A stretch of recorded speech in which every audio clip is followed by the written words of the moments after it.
Hi, I'm Aaron Shu. I am the Director of Data Science at Acres. That's acres.com if you're looking around on the web. I've been here for going on 2 years now. My background is in agricultural economics and geospatial analysis. Spent about 5 years earning a master's in geography and a master's in agricultural economics and have a PhD in environmental dynamics. Now run about a team of about 5 people on our data science team that supplies all the data engineering and data science needs for Acres. And today I'm here with Dr. Brooks Mendell, who is the president and CEO of Forisk Consulting, which is primarily focused on the timber industry. We're really excited to talk with everyone today about some new timber features that are going to be launched on Acres in partnership with Forisk Consulting. Brooks, I'd love if you shared a little bit more about your background, your PhD from UGA, and how you started Forisk. Sure. Thanks, Aaron, and thanks for having me on. We're really excited about the work together with Acres. I've been in the forest products industry about 30 years. I started my career after doing a bachelor's and master's at MIT, and I worked for Weyerhaeuser. I worked at a logging camp out west and learned how to scale and sort logs, and moved to the south and became a procurement forester. Went back to school, got an MBA, became a consultant, and went back to school and got a PhD and became a professor. And that was over 20 years ago. One thing I learned about, for me, my experience is doing research, which I really enjoy, is that I'm much more excited about producing research that I know people are going to use or apply. And I found that in starting Forisk now almost 20 years ago in 2004, we built a team of basically some of the nerdiest foresters you're going to meet, folks who've all worked in the field or in manufacturing. And we collect data related to mills and forest supplies, and we build models. We publish research that our clients subscribe to. And the way they use this research is they apply it to make mostly capital investment decisions in the forest products industry, whether it's related to wood-using mills or it's related to timberlands. And a part of that is about knowing where things are, what the physical facts on the ground are, having that information in an organized way, and then being able to apply it on the landscape, because that's the big deal with forestry, as it is with real estate, is a lot of it is about what's happening where and by whom, and then you can start making some decisions. Yes, absolutely. Thank you for that background. And I too took the leap. Was a professor for a few years post PhD, and enjoyed the research and that side. But learned about Acres and what they were building, and saw the impact potential. And it does just draw you in when you can use data to make real decisions and support real decisions in industry. It's incredibly exciting. It's more motivating as a researcher to work on something that you know somebody's going to use. And that's there right. are a lot of fields that do that. In some fields, it's harder to pin it down. So that's very true. Very true. Well, I'd love to dive in. The goal today is really just to get a pulse, a high-level pulse of the timberland industry, what matters, what's important, what the trends look like. And so I'd like to kick off by having you describe the current state of the timberland industry broadly, and then maybe talk through some more specific key trends or developments that have shaped it in recent years. Yep. Aaron, I'll start super high level. Most of our work focuses on North America, so we study the U.S. and Canada quite closely. And within the forest products industry, it's really a match set. A lot of what happens in Canada affects the U.S., and the U.S. affects Canada. And one of the biggest trends that's occurred over the last 20 or 30 years has been the move of the sort of the center of gravity of the forest products industry from the West and Western Canada to the U.S. South. This has been a really big deal because the iron goes to the resource. That's what happens in forestry. And the iron being the mills and the resource being the trees. And in the U.S. South, the forests have been growing both just in terms of speed of growth, but in terms of volume per acre. And then out west, we've had constraints. Changes in public policy affected the Pacific Northwest. The mountain pine beetle destroyed a lot of forests in Western Canada. And when the resource shrinks, mills need to eat. They eat wood to produce product. And those mills started coming south. And that's affected a lot of what the industry does, how it's structured, the kind of investment decisions people make. So that certainly is one of the biggest changes. So that affects the way forest owners and timberland investors think about it. Other things have changed too. We have new revenue streams coming out of forests that we didn't have years ago. People read about forest carbon. It's a marginal, small stream, but it affects some people. We have solar leases. The hunting and recreational lease business has grown, and mineral leases. And so these revenue streams have become more important and more influential in the way people decide where to put their capital with respect to forests. Another big trend, of course, is always technology. It affects the entire supply chain of everything from what's going on at the mills and how much wood they use and how efficient they are in using it, to the way that forest owners manage their forests with respect to collecting data or the quality of the seedlings they're putting in the ground. You know, just to give you a sense for the change, if you compare what a private forest owner does per acre today versus what they did when I was a kid, you know, people are growing 2 to 4 times more wood per acre per year than they did. And so when you're growing more volume in less time, it just changes the way people do things. It changes their cash flows. It changes their rate of returns. And so all these things have been quite influential. That's a pretty phenomenal data point that we've doubled timber harvests. I mean, we hear about that a lot in row crop agriculture.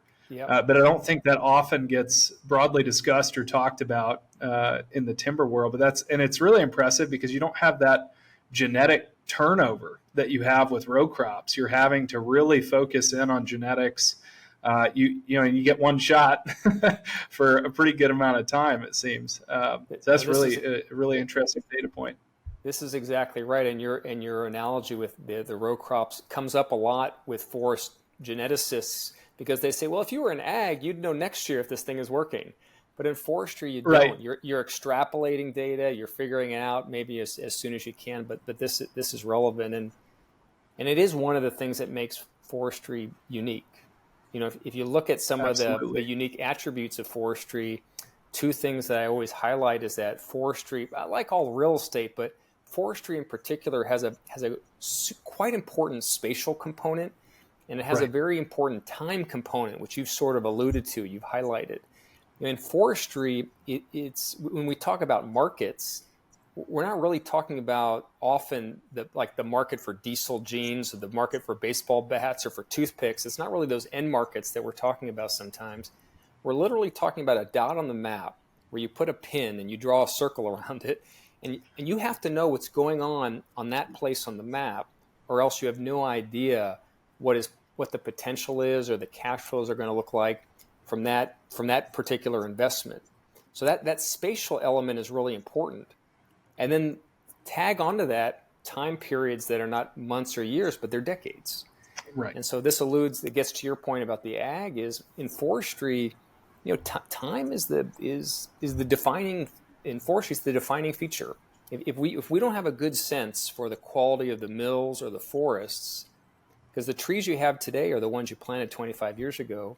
And the mills that get built today, they're going to be there for 20 or 25 years. The fact that you're dealing in such long time frames really makes the quality of that data and the quality of the infrastructure you're trying to track quite important. Great points. The GIS and the time series components make it a really interesting data and research problem. And so I want to drill in on that. So we're touching on these challenges that are pretty specific to the timber industry. I'd like to maybe highlight some of those primary challenges or complexities within the timberland industry. Maybe walk us through what those complexities look like. If you're going to buy a timber tract in central Arkansas or North Georgia or somewhere like that, how do those play out in the landman's decisions or the timberman's decisions? Yeah. So if you are a person who's looking at a potential forestry investment and you're thinking about allocating capital, or you want to participate in a given market, the very first thing you look at is the very first thing I look at, and most clients look at, is literally you pull out a map and you look at where the mills are. Because at the end of the day in forestry, if you're a private timberland investor, if there's no mills, that means there's no demand for wood. And if there's no demand for wood from an economic standpoint, there's no value. Now, there could be rec value and there could be wildlife value and water quality value and all these other things. But from a pure investment standpoint, the value of your investment and your ROI is a function of cash flow. Right? There's some appreciation, but Right. cash flow is what's driving your year-over-year returns. And so the very first thing you want to know is, where are the mills and what are they doing? And so you look at where the mills are, and are they within an economic distance of you delivering to them trees or harvested, logs, which are harvested trees, and can they buy those trees from you at a price that makes sense for them to turn them into something more valuable that they can sell to somebody else? And so the mills, tracking the mills are the very first thing. The things that follow up after that is, where are the forests? So if you're looking at a timberland property, you're one of hundreds of forests in that market. One thing is, you like things to be competitive, but the market is not going to feed off of your forest. It needs a lot of forests. So you want to know that you're not the only game in town. Sometimes it helps that there aren't too many games in town, because if you're oversupplied, but you do want to know that there is an infrastructure that is very used to planting trees, harvesting trees, and delivering them to market, that the roads and the rail are there to get those things delivered. If you have those physical facts on the ground where you have a lot of mills, there's good forests and infrastructure associated with those forests, that gets you 80% there. Then you can get into the finance piece of it and finding the numbers or the deal that makes sense for your portfolio. Yeah. So define everything effectively around those timber mills. And I imagine it's probably not a bad thing if you've got 2 mills to feed instead of just one. Right. It gives you a little more. The more mills, if you're a forest owner, you're exactly right. The more mills, the better. I mean, and I'll give you, here's another rule of thumb that we've used. It's research I did in the past, but if you're selling, for example, you mentioned Arkansas as one example, but in states, particularly in the South, let's just talk for the South right now, is if you're selling grade logs, which are trees that are of sufficient quality to make lumber or plywood out of, or make poles for utilities, if there are these inflection points in terms of the prices of the products, and prices for stumpage, or the trees that you're harvesting, if you have 5 or more competing mills, you have a measurable difference in the prices that you're able to sell your product for. If you have 2 mills in a market, that's not a competitive market. If you have 5 or more mills, it is. And so we always do look at concentration of ownership, of the market share. Those things are quite important for a timberland owner. Yeah, that makes a lot of sense. And I'd kind of like to dig in on some of that data piece, because it seems like that's such a crucial point. I mean, we certainly believe that in acres, which is general to all sorts of ag and rural land. And certainly you've played a huge role in the evolution of access to data in the timber industry at Forisk. Maybe talk a little bit more about that. Like, what did you do before Forisk? What would a timber investor or landowner, I imagine it's drastically different from 2004 when Forisk started to now. Maybe talk a little bit about how access to data and information has changed the timber industry, and I'd love to explore that a little more. So your background is super applicable to this, as you know, because we've talked before, and we've had a chance to interact with the Acres platform. So we didn't have that 20 years ago. We had paper maps. There was GIS software coming to the market. People are just starting to go to school for that 20, 25 years ago, but the change between then and now is material, and it wasn't interactive. So this was important. So for the most part, if you were a timberland investor, you had individual forestry consultants or individual research who were maintaining with Excel or other spreadsheets all the mills, and using pretty I'll say archaic. I'm being a little bit unfair, but sort of old school mapping systems. Sure. Getting these things on maps, and there was a lot of utility there, because you didn't have them before. People were taking maps, getting the mills on them, and doing some of the work by hand. And one of the limitations was it was very hard to get a regional story or a national story or a continental story. It was very easy to get a local story because you lived there or you worked there and you were keeping up with the data over time. So it's our biggest research program. We have several research programs, but one is we try to keep up with all the wood-using mills in the U.S. and Canada. And we have full-time staff that's doing that. And so you would think a lot of it would just be Google searching and getting on, on spatial software checking, but a lot of it is about the networking, the being in the field, to be able to confirm the facts on the ground, in addition to reading press releases and getting on people's websites and finding out what's going on. And so we have all that data in one place now, and we're up. We have dozens and dozens of updates every single week, sometimes hundreds of updates as things are changing in the market. Some of it's related to how much capital people are investing in mills and things like that. Once you have that data, you want to be able to get it on a map, get it on a system where you can look at it spatially and screen it. And that's really where our clients start today. So like when we've been looking at, for example, the Acres platform, so you can put you can pick your spot on the map, and the same data is readily available no matter where you are on the landscape. Then you can screen it by mill type. Then you can look at it over time. And it's these kinds of things that help a client decide where they want to be and where they want to be investigating investment opportunities. Because sometimes people get it backwards. They say, I want to be a timberland investor, which is fine. You can say I want to be a timberland investor, but first you got to decide why you want to be in timberland and what that's going to do for your portfolio. If you get past that, then you're deciding, well, where do I want to do it? And now you're looking at the landscape, picking your markets where you're going to spend some time, because you have people that specialize in each geography, and it's hard to compete as a generalist in our sector. You really do compete as a specialist or with specialists, and then that lets you dig in and figure out what's going to be most helpful to you. Right. Yeah, I mean, the timber mills data set that we receive from Forisk is really impressive. Every quarter, I look forward to the reports that come out alongside that. We engineer the data into Acres, but yeah, I always look forward to reading the reports, and it's really fascinating to look at those long-term trends and what's happened even in a quarter's time. Mills coming online, going offline, and thinking about the impacts on those wood baskets and from a financial perspective. Yep.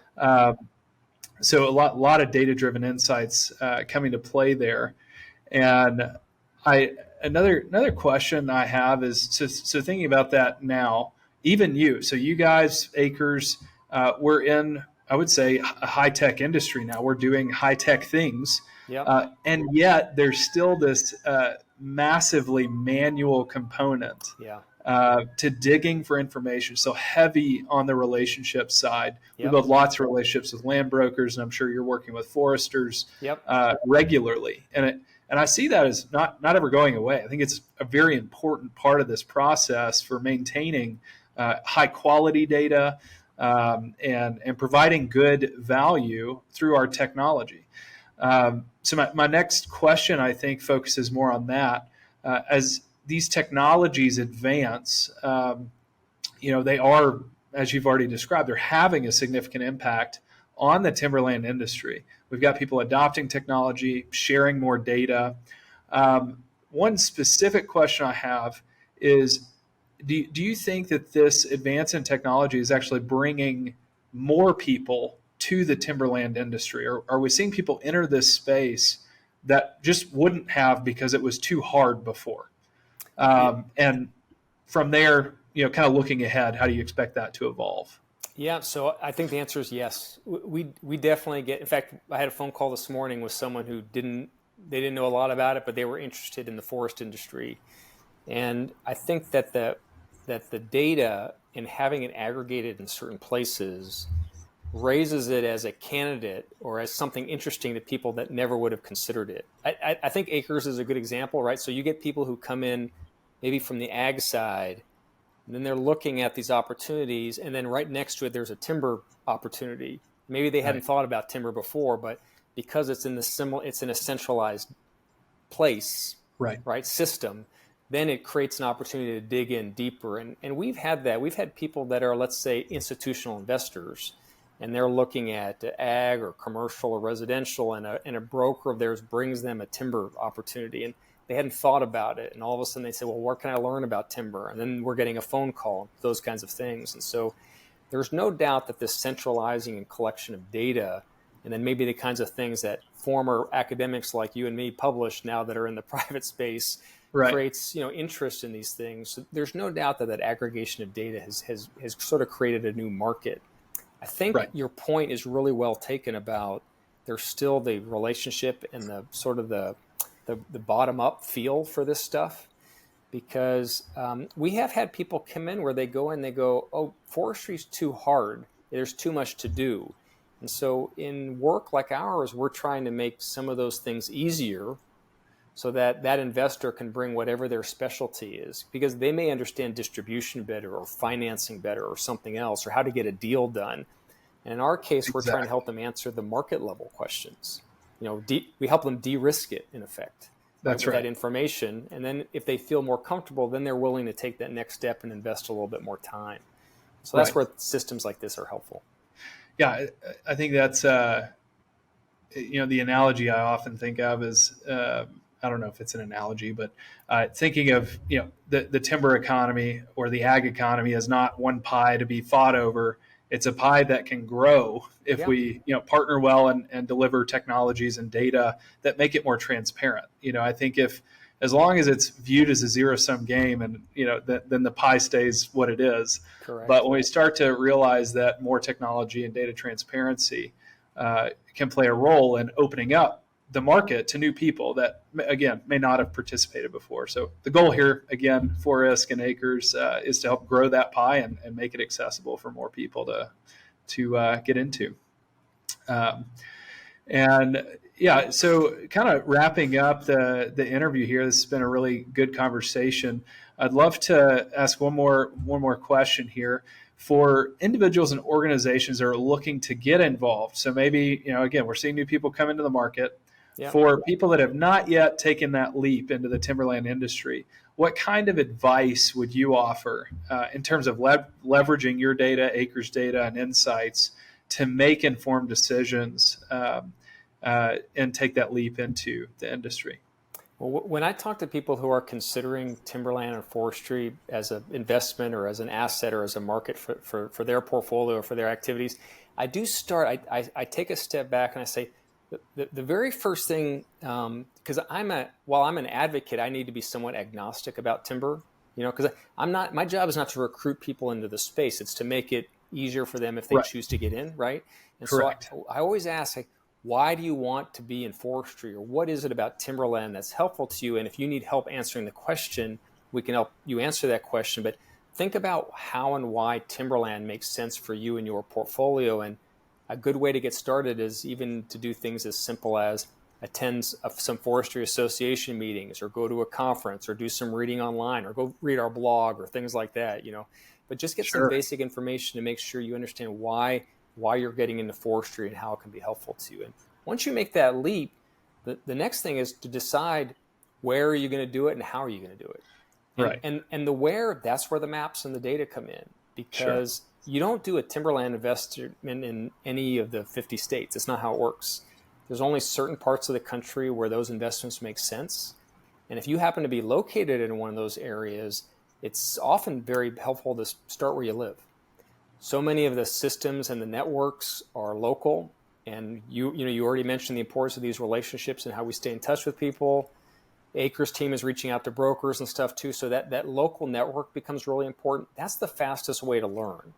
And then once you learn how it works, then you can start looking at other geographies. And so we always recommend get to know how forestry works locally. Some of that knowledge is transferable to other places. And then you're looking at the data sets and the platforms and the mill maps and those kinds of things to make some decisions.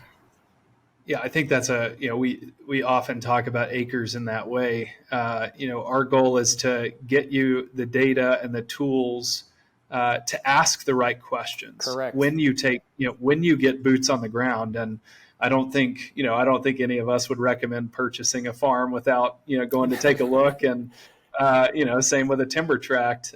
You want to go get on the ground and walk it and probably talk to a forester from the region. Absolutely. And ideally, you're there on the ground for a bit. And our job is really just to help speed up that diligence process and ask the right questions. Look at the soils and the slope, and how are we going to get are you going to, I guess in your case, maybe is there a logging road, or is it going to be easy to get timber in and out? And so being able to provide those geospatial answers to those geospatial questions, and then the financial questions that Forisk helps answer. So very important that we are getting you 90% of the way there on the diligence and supporting a much expedited visit with boots on the ground. I mean, as you know, it's expensive. There's a lot of friction, and you burn a lot of the shoe leather when you get involved in a farm or a forest. So the more of that process that you can take and make it fast and speedy lets you spend more time on the last mile problem per se. Spending that extra hour or that extra day on the property to take a closer look, or spending that extra few hours with the model to get your numbers right, because you've got the maps and the data you need to do everything else. Yes. Well, Brooks, this has been a really great conversation. I feel like every time I talk with you, I'm more inclined to learn more about timber. Well, come on. Right? Like you said, the pie's getting bigger. Come on. We'll take you to the woods. Well, I'm really excited about our Acres Forisk partnership going forward, and really look forward to working together as we launch out some new timber features, including our timber site index layer that's coming out. Awesome. So look forward to that collaboration. Really appreciate you joining us today. Aaron, thank you for including me, and we look forward to working together.